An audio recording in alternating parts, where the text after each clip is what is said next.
नमस्कार, मैं हूं ज्योति सिंह। शुरुआत करते हैं इस वक्त की बड़ी खबर के साथ। खबर रायपुर से, जहां 1800 पाकिस्तानी नागरिक। एसएसपी लाल उमेद सिंह का बयान सामने आया है। सभी की पहचान हो गई है। निर्देश मिलने पर अब आगे की कार्रवाई होगी।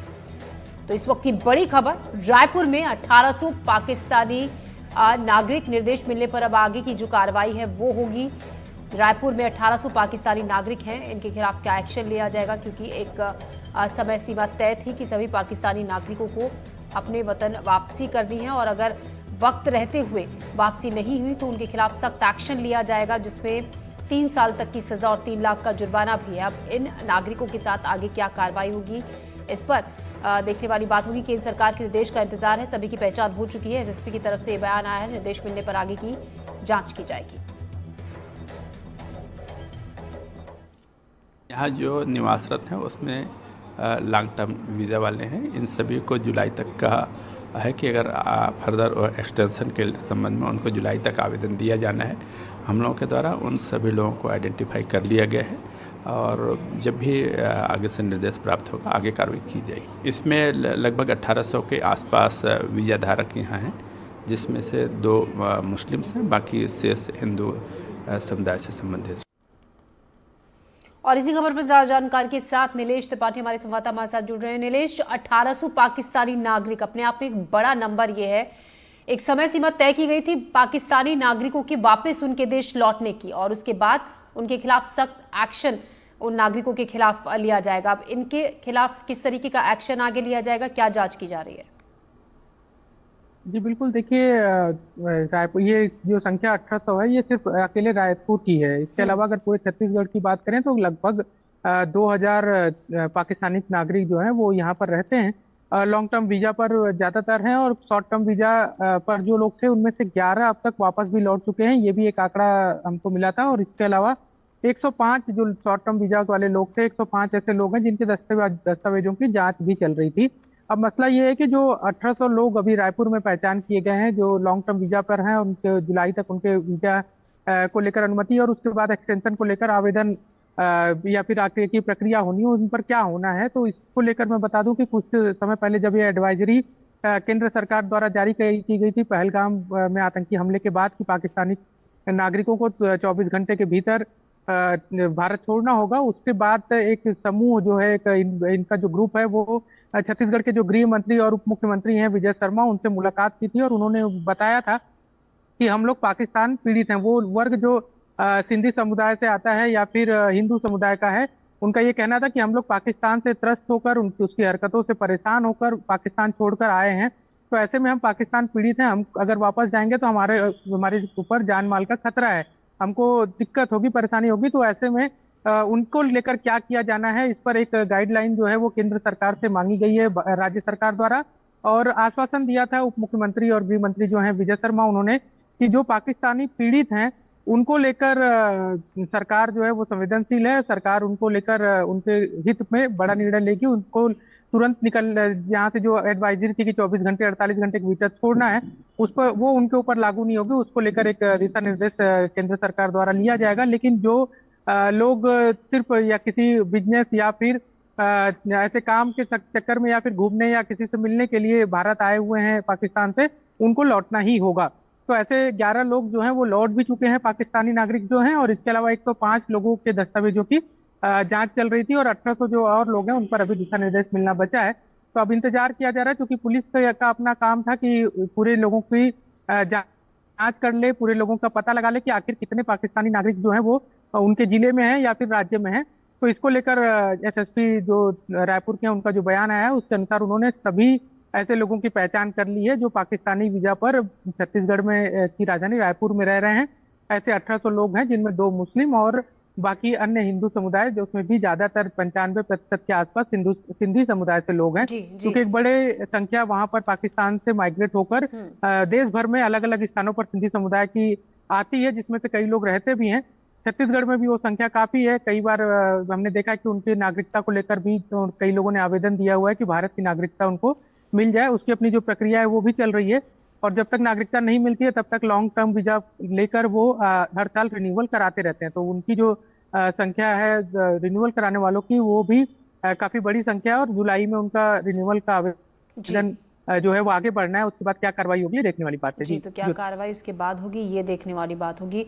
नीलेश, आपने बताया ये रायपुर का ही आंकड़ा है, केवल 1800, पूरे छत्तीसगढ़ में संख्या कहीं ज्यादा है। तो ऐसे में लॉन्ग टर्म जो वीजा है उन पर अभी इंतजार किया जा रहा है कि केंद्र सरकार क्या आदेश देती है, लेकिन जो शॉर्ट टर्म वीजा वाले हैं जिनके लिए 29-30 अप्रैल तक का जो वक्त था वो तय था और आगे उनके खिलाफ सख्त एक्शन की भी तैयारी थी, क्या शॉर्ट टर्म वीजा वाले भी अभी ऐसे पाकिस्तानी नागरिक हैं जो मौजूद हैं छत्तीसगढ़ में, जांच के बाद जो सामने आए हैं? बिल्कुल, देखिए अभी जो जानकारी आई थी उसके मुताबिक पूरे छत्तीसगढ़ के आंकड़े हैं कि 105 ऐसे नागरिक हैं जो शॉर्ट टर्म वीजा पर, मतलब 45 दिन की वीजा पर आए हुए थे छत्तीसगढ़। जब वो दिशा निर्देश जारी किया गया था उस समय उनके वीजा जीवित थे, ऐसा नहीं है कि वो वीजा एक्सपायर हो गए थे। लेकिन चूंकि आदेश था कि तत्काल छोड़ना है तो उस पर उनमें क्या करना है उसको लेकर ही दस्तावेजों की जांच चल रही थी 105 लोगों की।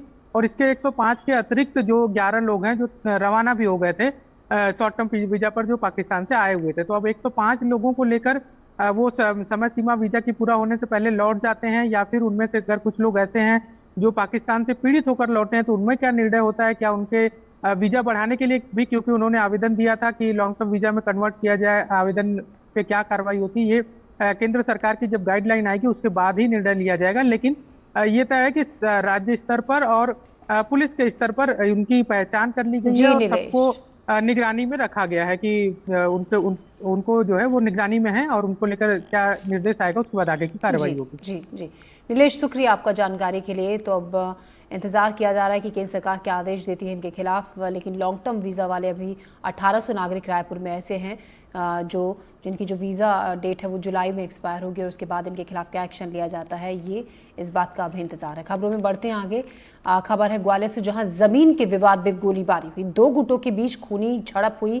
जमीन देखने के लिए गया था एक पक्ष और दूसरे पक्ष के लोगों ने उन पर हवाई फायरिंग की। प्रॉपर्टी डीलर के बेटे को बुरी तरह पीटा गया, बाइक को भी तोड़ दिया गया, जमीन न खरीदने की धमकी दी, कहा अगर जमीन खरीदी तो मार देंगे। घटना का वीडियो भी सामने आया है, पुलिस ने मामला दर्ज कर जांच शुरू कर दी है।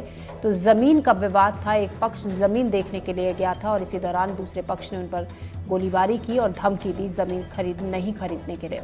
इसी खबर पर देव श्रीमाली हमारे संवाददाता हमारे साथ जुड़ रहे हैं ज्यादा जानकारी के साथ। देव, ग्वालियर में बदमाशों के हौसले बुलंद हैं, कोई डर कोई खौफ कानून का नहीं है, खुलेआम इस तरीके से गोलीबारी की गई, जमीन विवाद ये बताया जा रहा है। बिल्कुल बिल्कुल, ये बदमाश और भूमाफिया ये दोनों का एक कोऑर्डिनेशन है, बल्कि दोनों एक ही हो गए हैं। और हालत ये है कि लोग अपनी जमीन बेच नहीं पा रहे हैं, लोग जमीन खरीद नहीं पा रहे हैं, कब्जा नहीं ले पा रहे हैं। ये भी मामला ऐसा ही है, कुछ लोगों की जमीन पुरानी छावनी थाना क्षेत्र में थी और उन्होंने बेचने के लिए सौदा किया था। तो वो जो प्रॉपर्टी डीलर था वो सौदे वाले लोगों को दिखाने के लिए वहां ले गया था। अचानक वहां पास के ही रहने वाले बाहुबली जो बदमाश हैं वो आ गए, वो भूमाफिया हैं, और उन्होंने कहा कि ये जमीन मेरी है और मेरे बिना कोई नहीं बेच पाएगा और ना ही इसको कोई खरीद सकेगा। और इसको लेके थोड़ा सा विवाद हुआ। फिर उन्होंने प्रॉपर्टी डीलर के बेटे को पहले बंदूकों के बटों से मारा और उसके बाद जो है जमकर हवाई फायरिंग की, जिसका वीडियो भी ये दिखाया जा रहा है, वायरल हो रहा है जमकर।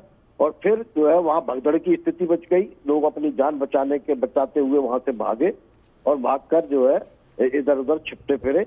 बाद में इसकी सूचना पुलिस को भी दी गई। पुलिस इस मामले की जांच की बात कह रही है, हालांकि अभी तक कोई आरोपी गिरफ्तार नहीं हुआ है। जी देव, शुक्रिया आपको जानकारी के लिए। तो दो पक्षों में जमीन को लेकर विवाद हुआ था। एक पक्ष जब जमीन देखने के लिए गया तो दूसरा पक्ष वहां पहुंचा, हवाई फायरिंग की और धमकी दी कि जमीन नहीं खरीदना, अगर खरीदी तो अंजाम बुरा होगा। खबरों में बढ़ते हैं आगे। खबर राजगढ़ से, जहां घर से लाखों रुपए की चोरी हुई। चोरों ने गैस कटर से ताला तोड़ा और 4 लाख नकद और 15 लाख से के गहने चोरी कर फरार हो गए। पुलिस पूरे मामले की जांच पड़ताल कर रही है। तो राजगढ़ जिले में चोरों के हौसले बुलंद हैं। ताजा मामला सारंगपुर के डंडियावाड़ी मोहल्ले का है। चोरों ने गैस कटर से घर का गेट काटा, अलमारियों में रखे हुए 4 लाख रुपए और 15 लाख के जेवरात लेकर फरार हो गए। पुलिस ने मामला दर्ज कर जांच शुरू कर दी है। मनीष राठौड़ इस खबर पर ज्यादा जानकारी के साथ जुड़ रहे हैं। मनीष, क्या है पूरा मामला? जानकारी सर, मामला है राजगढ़ जिले के सारंगपुर का, जहां पर जो घर वाले थे वो हज यात्रा पे गए थे, कहीं मिलने गए थे उस समय लोगों ने जो वहाँ के आसपास के पहले पूर्व में भी यहाँ पर चोरी हुई है, पूर्व में भी इस तरह की बड़ी चोरी हुई थी जिसको पुलिस ने मतलब जो चोरों को पकड़ा था। अब भी शंका जा रही है कि लगभग इसमें जो चोर है वो कहीं ना कहीं यहीं के मिले जुले तो नहीं है। पूर्व में भी ऐसा हुआ था कि चोर यहीं से एक आसपास के गांव का मिला हुआ था जिसने चोरी करवाई थी और चोरी करने वाले दूसरे पुलिस आए थे। तो इस तरह से पुलिस इस मामले को पूरी तरह जांच में लिया है और जल्द ही चोरों को पकड़ा जाएगा, इस तरह की बात पुलिस द्वारा कही गई है। जी वनीश, शुक्रिया आपका जानकारी के लिए। तो चोरी हुई, घर से लाखों रुपए की चोरी की। घर वाले कहीं गए हुए थे, पीछे से चोरों ने घर का ताला तोड़ा और घर के अंदर रखा कैश और कीमती जेवर लेकर फरार हो गए। खबरों में बढ़ते आगे खबर ग्वालियर से, जहां महिला के साथ दुष्कर्म का आरोप है। नौकरी का झांसा देकर महिला से दुष्कर्म किया, नशीला पदार्थ पिलाकर महिला से रेप किया, वीडियो बनाकर ब्लैकमेल करने का भी आरोप है और रुपए नहीं देने पर वीडियो को वायरल करने की धमकी पीड़िता को दी। विश्वविद्यालय थाने में जाकर महिला ने शिकायत दर्ज कराई। फिलहाल पुलिस पूरे मामले की जांच पड़ताल कर रही है। तो ग्वालियर में ब्यूटी सैलून का काम करने वाली महिला के साथ दुष्कर्म का मामला सामने आया है।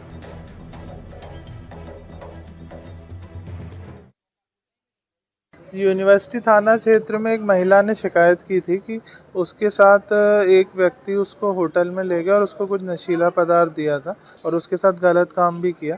ये उसने करीब 2022 में किया था। उसके बाद से वो उसको वीडियो के आधार पर ब्लैकमेल कर रहा था और करीब 3.5 लाख रुपए उसने महिला से एक्सटॉर्ट किए थे। ग्वालियर पुलिस ने संज्ञान लेते हुए इसमें जो भी रिलेवेंट सेक्शंस हैं 63 BNS और IT 66 IT act in sections के अंडर FIR रजिस्टर की है और इसमें जल्द से जल्द उसकी गिरफ्तारी की जाएगी। और बड़ी खबर भोपाल से, जहां अवैध शराब के खिलाफ बड़ी कार्रवाई हुई। होटल, रेस्टोरेंट और ढाबों पर आबकारी विभाग ने छापा मारा। 6 होटलों पर अवैध रूप से शराब पिलाने का आरोप है। Kolar road ISBT Korba dam इलाके में यह कार्रवाई हुई। तो अब भोपाल में अवैध शराब के खिलाफ आबकारी विभाग ने बड़ी कार्रवाई की। आबकारी विभाग ने शहर के कई होटलों पर छापा मारा। अवैध रूप से यहां पर शराब परोसी जा रही थी। आबकारी विभाग ने इन होटलों और रेस्टोरेंट के मालिकों पर कार्रवाई की। आबकारी विभाग की यह कार्रवाई कोलार रोड ISBT केरवा डैम रोड पर हुई। इस खबर पर ज्यादा जानकारी के साथ आकाश हमारे सहयोगी हमारे साथ जुड़ रहे हैं। जी आकाश।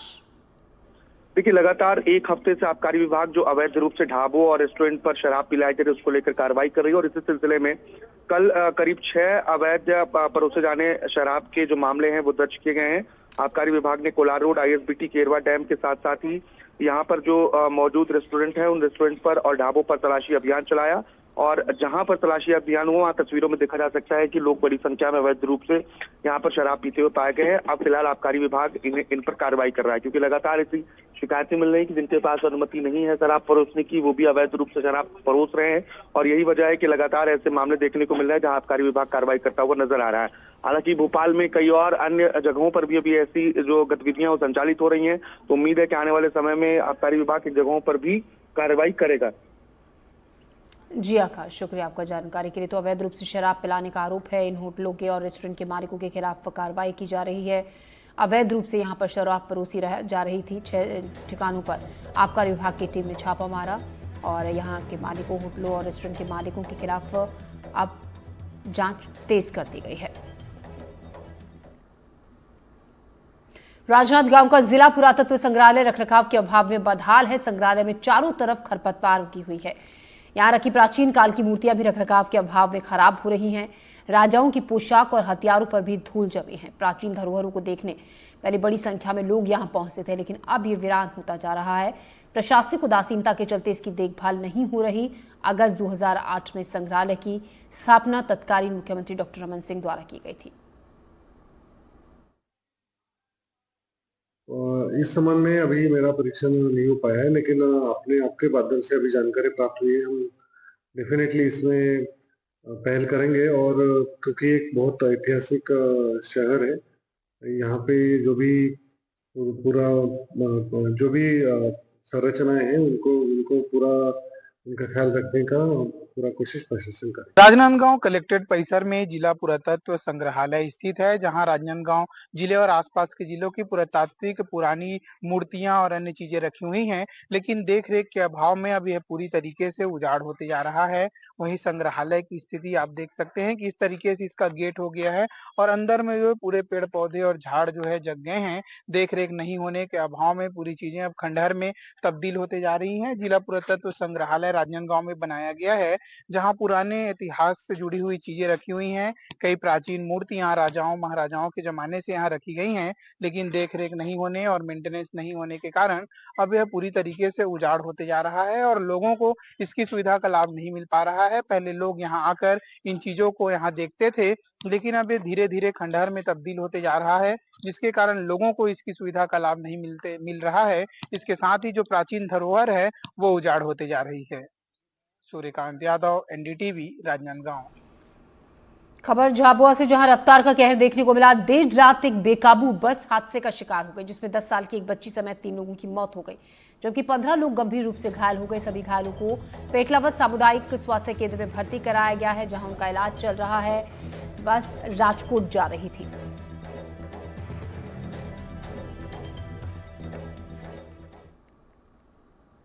खबर छतरपुर से, जहां चलती गाड़ी में आग लग गई। अचानक धमाके के साथ आग लगी। हादसे में बुरी तरह से 8 लोग झुलस गए। घटना में 5 और लोग घायल हुए। मेडिकल कॉलेज झांसी में घायलों को भर्ती कराया गया है, जहां उनका इलाज चल रहा है। तो चलती गाड़ी में आग लगी और इस हादसे में 8 लोग बुरी तरह से झुलस गए। 5 अन्य घायल हुए हैं। घायलों का अस्पताल में इलाज चल रहा है।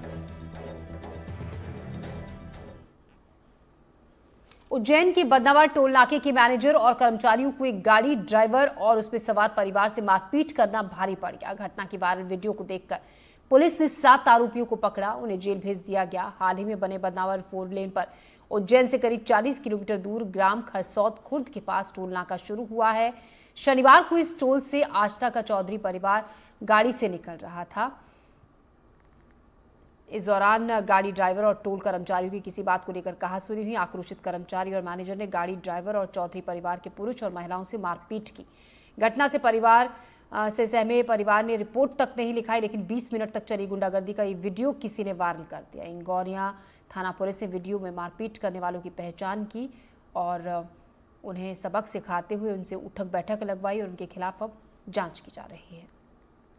बदनावर टोल पर जो टोल के कर्मचारी हैं, इनके द्वारा एक पैसेंजर गाड़ी है, उसमें लोगों के साथ मारपीट की है और बहुत अभद्रता के साथ महिलाओं के साथ भी मारपीट की गई है। वो वीडियो को हम लोगों ने संज्ञान में लिया।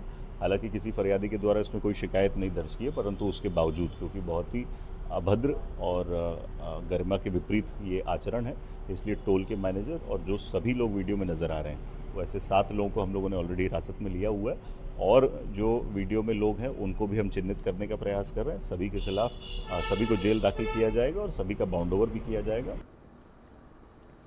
खूब खबर है भोपाल से, जहां सिंगापुर में पढ़ने वाले छात्रा से अभद्रता हुई। इंडिगो एयरलाइंस पर अभद्रता का आरोप लगा है। पासपोर्ट डैमेज के नाम पर यात्रा करने से रोका। पीड़िता और इंडिगो स्टाफ के साथ आपस में कहासुनी हुई। एयरपोर्ट स्टाफ बदसलूकी का भी आरोप लगा है। छात्रा को भोपाल से मुंबई और फिर सिंगापुर जाना था, तो भोपाल एयरपोर्ट पर एक छात्रा के साथ बदसलूकी का मामला सामने आया है।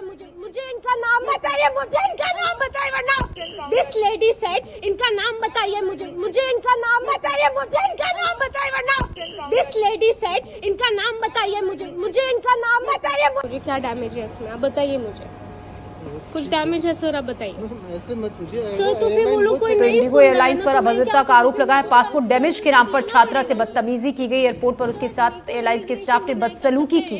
पीड़िता का नाम जैस्मिन चटवाल है, जो रविवार रात मुंबई के लिए फ्लाइट पकड़ने के लिए भोपाल एयरपोर्ट पहुंची, लेकिन यहां पर इंडिगो के स्टाफ ने न सिर्फ बदसलूकी की, बल्कि उनके पासपोर्ट डैमेज के नाम पर उन्हें यात्रा करने से भी रोक दिया गया। देखिए कोई कैमरा पे आ नहीं रहा ना, अभी आपने सबने। आज मेरी फ़्लाइट थी भोपाल से सिंगापुर वाया मुंबई। रात को 10:30 बजे मेरी मुंबई की फ़्लाइट थी भोपाल एयरपोर्ट से, और आगे मुंबई में 8 घंटे के लेओवर के बाद मेरी सिंगापुर की फ़्लाइट थी। इंडिगो से फ़्लाइट थी मेरी, और मेरे को एयरपोर्ट पे मैं उतरी हूँ, एयरपोर्ट पे मैं एंटर की हूँ, और मेरे को चेक इन काउंटर पे उन्होंने पहले बिठा दिया एक साइड करके कि आपको अभी हम चेक इन नहीं कर सकते। मैंने पूछा क्यों, क्या इशू हुआ? बोले आपके पासपोर्ट में कुछ इशू है। फिर उन्होंने अपने सुपरवाइज़र को बुलाया, वो बोले आपका पासपोर्ट डैमेज दिख रहा है, ये देखिए मेरा पासपोर्ट, मेरे पासपोर्ट में क्या डैमेज है, मेरा नाम सब क्लियर है, मेरी फ़ोटो क्लियर है, मैं इस पासपोर्ट को लेके सब जगह ट्रैवल की हूँ। मैं अभी सिंगापुर से 1 हफ़्ते पहले आई हूँ घर, 1 हफ़्ते की छुट्टी के लिए, और वहाँ जाके अभी मेरी क्लासेस हैं, मेरी पढ़ाई है, मेरा पूरा पासपोर्ट एकदम ठीक है। खाली थोड़ा 3 साल पुराना हो चुका है। इसमें मैं US ट्रैवल कर चुकी हूँ, मलेशिया, वियतनाम, सब जगह ट्रैवल की हूँ मैं। वहाँ पे मुझे उन्होंने 2 घंटे बिठा के रख दिया कि अभी हम कंफर्म करेंगे। मेरे पेरेंट्स मुझे ड्रॉप करके चले गए थे एयरपोर्ट पे, मैं अकेली थी वहाँ कोई मेरी नहीं सुन रहा था। इंडिगो वालों ने बोल दिया हम आपको ट्रैवल नहीं करने दे सकते, और मुझे उन्होंने धक्के दे के और एक तरफ कर दिया। मैंने एयरपोर्ट सिक्योरिटी से सबसे मदद मांगी कि मेरे को क्यों ट्रैवल नहीं करने दे रहे, मेरा पासपोर्ट बिल्कुल ठीक है। मेरे को वो गूगल सर्च करके दिखा रहे हैं कि आपका पासपोर्ट डैमेज्ड है, ये क्योंकि इसमें गूगल में ये लिखा है। मैंने उनको ऑफिशियल सिंगापुर इमिग्रेशन वेबसाइट का दिखाया कि ये कंडीशंस में पासपोर्ट डैमेज्ड होता है और उसमें डिनाई होती है एंट्री, और उसमें से कोई कंडीशन मेरी नहीं थी। कोई पेजेस मिसिंग नहीं है, कुछ इंक स्पिल नहीं हुआ है, कुछ नहीं हुआ है, सब क्लियर है मेरे पासपोर्ट में। और मैं वहाँ पे अकेली थी। मैंने पुलिस को कॉल किया, भोपाल पुलिस को, कि मेरे यहाँ की कोई मदद करो, मेरे यहाँ कोई नहीं सुन रहा है, सब मेरे को अरेस्ट कर रहे हैं, कोई मेरी बात नहीं सुन रहा है, मेरे को ट्रैवल नहीं करने दे रहे हैं। मेरे पेरेंट्स भी नहीं थे वहाँ पे। मैंने कॉल करके अपने पेरेंट्स को भी बुलाया, वो काफ़ी दूर से रहते हैं, तो वो उनको काफ़ी टाइम लग गया वापस आने में।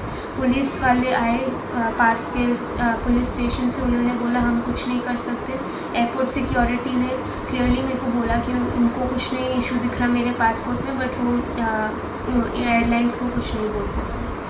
तो मैं वहाँ पे हेल्पलेस होकर 3 घंटे बैठी रही, मेरी फ़्लाइट चली गई। और मेरे को इंडिगो स्टाफ ने एक सोल्यूशन दिया था कि हम आपको इंटरनेशनल ट्रैवल नहीं करने देंगे, पर आप डोमेस्टिकली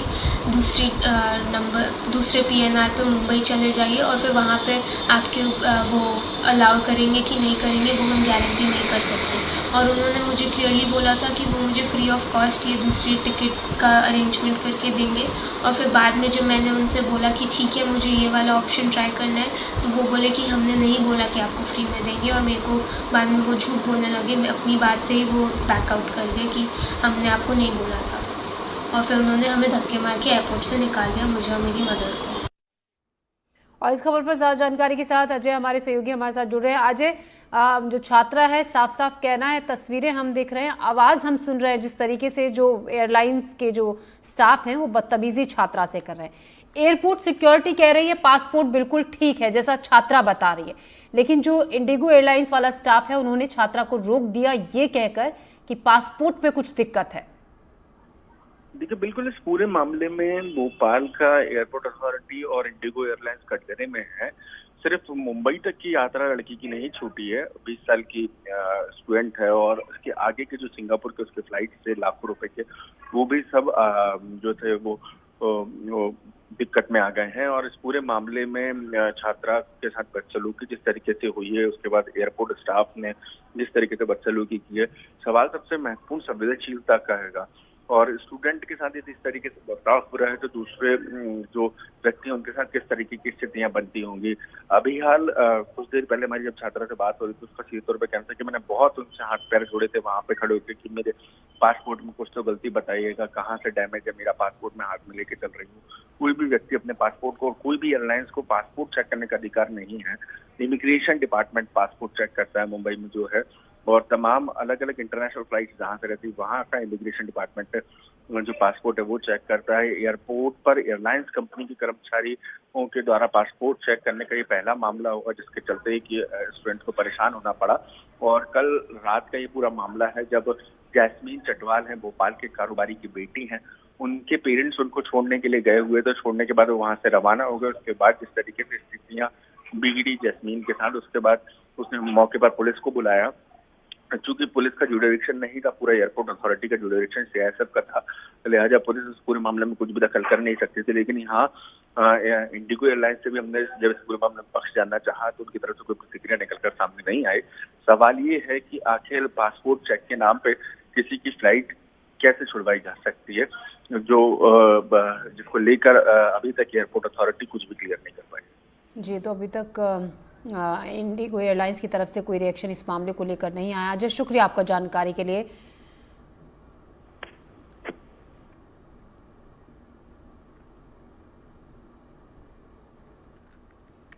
मध्य प्रदेश के 35 जिलों में बारिश का अलर्ट है। मौसम विभाग ने जारी किया है बारिश का अलर्ट। भोपाल, इंदौर, ग्वालियर में बारिश की संभावना है। जबलपुर, उज्जैन में भी तेज आंधी की संभावना है। 50 किलोमीटर प्रति घंटे की रफ्तार से हवाएं चल रही हैं। बारिश की वजह से कई जिलों में तापमान भी कम हुआ है। 40 डिग्री के ऊपर रहा है तापमान। तो मध्य प्रदेश के 35 जिलों में आंधी और बारिश की संभावना जताई गई है, जहां बढ़ती तपती गर्मी से लोगों को राहत मिलेगी। वहीं तापमान में भी लगातार गिरावट दर्ज की जा रही है। काफ़ी देर से तेज़ हवाएं चल रही हैं, आंधी चल रही है और तेज़ बारिश की संभावना मौसम विभाग ने जताई है। आकाश इस खबर पर ज़्यादा जानकारी के साथ हमारे साथ जुड़ रहे हैं। आकाश, पिछले कई दिनों से तापमान लगातार बढ़ रहा है और गर्मी लोगों को परेशान कर रही है। ऐसे में मौसम विभाग की ये चेतावनी कहीं ना कहीं राहत की बात लोगों के लिए लेकर आएगी गर्मी से। बिल्कुल, राहत भी है और एक तरीके से परेशानी भी है, क्योंकि लगातार मौसम बदल रहा है। इसकी वजह से मौसमी बीमारियां जो हैं वो बढ़ रही हैं। कभी बहुत धूप है तो अचानक बारिश होने लगती है, फिर अचानक फिर धूप हो जाती है।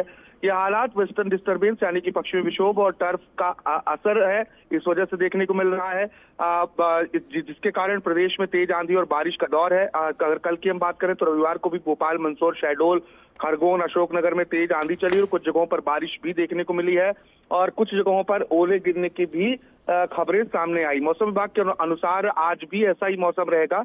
प्रदेश के 35 से अधिक जिले ऐसे हैं जहां पर तेज आंधी का अलर्ट है।